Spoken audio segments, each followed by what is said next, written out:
ચૂંટણી પંચે 12 રાજ્યો અને કેન્દ્રશાસિત પ્રદેશોમાં ચાલી રહેલા એસઆઈઆરની સમયમર્યાદા એક સપ્તાહ લંબાવી દીધી. પંચે શનિવારે જણાવ્યું કે હવે અંતિમ મતદાર યાદી 14 ફેબ્રુઆરી 2026ના રોજ જાહેર કરવામાં આવશે. મતદારો ઉમેરવા દૂર કરવાનો એન્યુમરેશન પીરિયડ એટલે કે મતદાર વેરિફિકેશન હવે 11 ડિસેમ્બર સુધી ચાલશે, જે અગાઉ 4 ડિસેમ્બર સુધી નક્કી કરાયો હતો.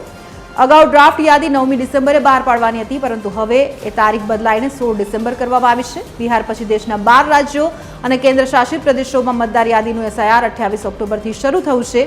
પ્રક્રિયામાં મતદાર યાદીનું અપડેશન થશે, નવા મતદારોના નામ ઉમેરવામાં આવશે અને મતદાર યાદીમાં જોવા મળતી ભૂલો સુધારવામાં આવશે. ખાસ વાત એ છે કે આવતા વર્ષે ચૂંટણી ધરાવતા બંગાળમાં એસઆઈઆર થશે, પરંતુ આસામમાં નહીં થાય. ચૂંટણી પંચનું કહેવું છે કે આસામમાં નાગરિકતા સંબંધિત નિયમો થોડા અલગ છે, તેથી ત્યાં આ પ્રક્રિયા અલગ રીતે ચાલશે.